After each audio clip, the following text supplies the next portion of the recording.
turn to the massive show of solidarity. Yes, we're changing gears. Now it's a show of solidarity, this time in Washington earlier this week. The March for Israel, seeing hundreds and thousands of demonstrators from across the United States gathering at the National Mall in D.C. as the war continues. Look at those images on your screen. That war, of course, all started back on the 7th of October by the Hamas terror onslaught, with more than 1,200 people killed. These are scenes out of Washington earlier in the week. Senate Majority Leader, Democrat Chuck Schumer, saying, quote, "We ache with you, we stand with you, and we will not rest until you get all the assistance you need." New Speaker of the House, Republican Mike Johnson, slamming calls for a ceasefire as outrageous, adding Israel will cease their counteroffensive when Hamas ceases to be a threat to the Jewish state. So for more, it's a pleasure to welcome to studio journalist and activist Blake Flayton. Blake, thank you so much for being here in studio. These are such dramatic and heartwarming images to see. A solidarity show coming out of Washington right now. There have been so many different reports and so many different reactions to what is unfolding. Give us your take on what we're seeing out of Washington earlier on in the week. Well, I can only agree with you that the images and the videos that we saw coming out of Washington were heartwarming and inspiring. And if they don't allow us to be particularly optimistic about the future, because I believe that the anti-Israel movement in not only America, but in the greater diaspora is getting louder and it is getting more violent in its behavior. So if we can't be optimistic for the future, at least we can be optimistic that a fair amount of our community, hundreds of thousands of people, have their heads and have their hearts in the right places and are willing to go out into the street to show their support for Israel and the Jewish people. So I was very happy to see all of those people, and I was very happy to share a flight with Mr. Natan Sharansky on my way back from the U.S. yesterday. I did a fair amount of speaking on college campuses and in synagogues over there, and Mr. Sharansky spoke at the D.C. march. So that feeling of community, that feeling that we're going to overcome this because we have each other, that's what's meaning a lot to me right now. I want to get to the campuses that you're talking about, but over and above Natan Sharansky, also messages of bipartisan support coming across the podium at that rally, and that is so important right now. Across the political spectrum, the support we heard on that day was for Israel. Yes, and it's very important to have bipartisan support of Israel. You know, I'm a strong Democrat, I'm a strong liberal in the U.S., but I was happy to see Republicans sharing their support for Israel, and also, you know, calling into question the absurdity of demands for a ceasefire. You know, Israel has a bloodthirsty, murderous terrorist organization that carried out the brutal October 7th attack. There is just no logic behind pushing for a ceasefire that was fundamentally broken that early in the early hours of October 7th. And so we need to have Israel's back. Israel needs to be as strong as possible and as deeply aligned with its allies as possible. That's not to say that I don't think that there were some missteps at who was invited to speak, particularly representatives of the Christian Zionism movement, which I believe hurt our cause. And I don't believe that any amount of money justifies their presence on that stage.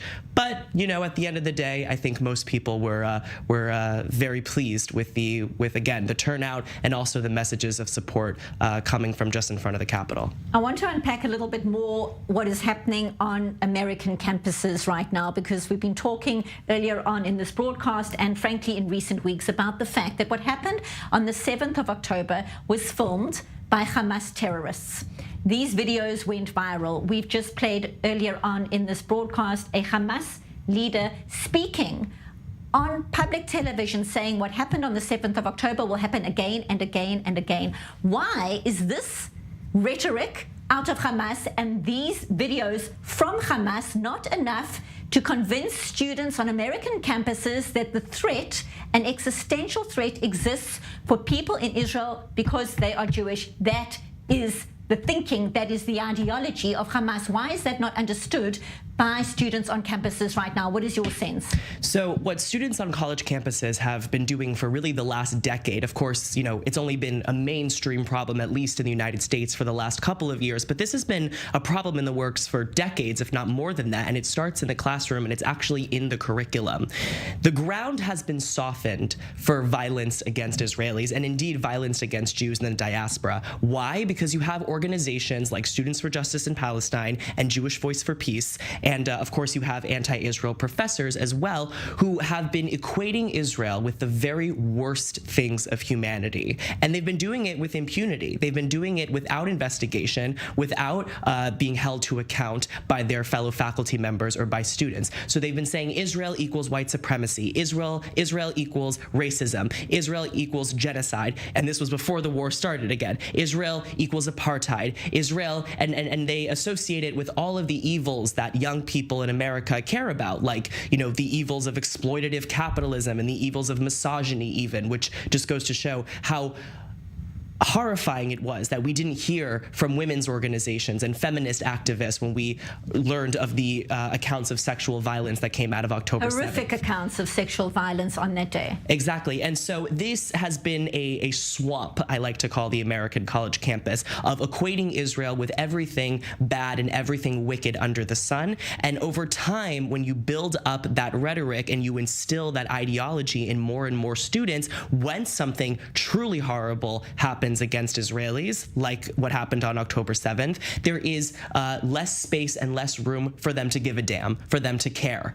And especially when they're seeing the social media pages of their politically active friends who are parroting and sharing just the worst information imaginable about Israel, about Zionism, about the Palestinians, and about the conflict at large. And even if they do know that maybe something is wrong in the water, maybe we should be looking at this from a more humanitarian angle, they're afraid to say anything because the social ramifications and the consequences of that are dire. I know that firsthand. I spoke up against anti-Semitism on my college campus when I was a student, and I wrote an article about it in the New York Times, and only one faculty member from my university reached out to have a discussion with me. That was about 15 minutes, and I lost a great deal of friends and peers, I would say, in the organizations that I was working in and in the spaces that I was active in. So they know that. They know that this is a social issue as well as a political one, and it can have real blowback,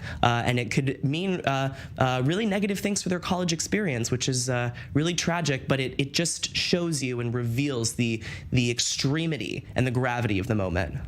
Still leaves so many questions about anyone who has seen these images, the brutality, the depravity of what unfolded, that they aren't questioning exactly.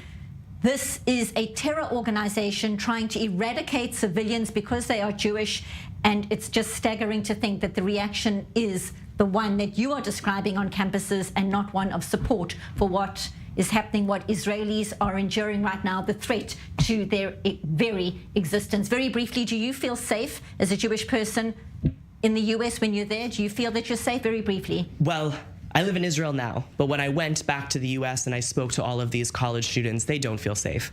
They explicitly do not feel safe. They don't know if, one morning they're going to wake up to their dorm room set on fire, or, one of their friends making threats of violence against them. And we're not even a little bit prepared to face that problem where the Jewish community stands in the US right now.